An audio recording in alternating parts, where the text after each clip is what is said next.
Hey everyone, in this quick video I will show you how to fix no sound in games on your Nintendo Switch in 2025 so you can get audio back fast. Step 1. Check the basics. Turn up the Switch volume with the physical buttons on the console.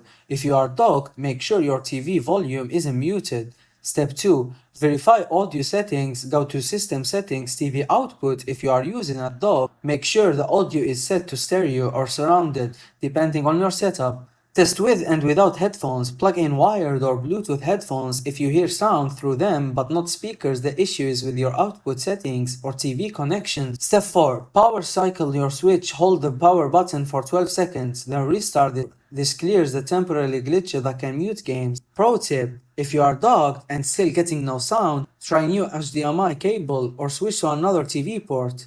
Bad HDMI connection can hidden cause.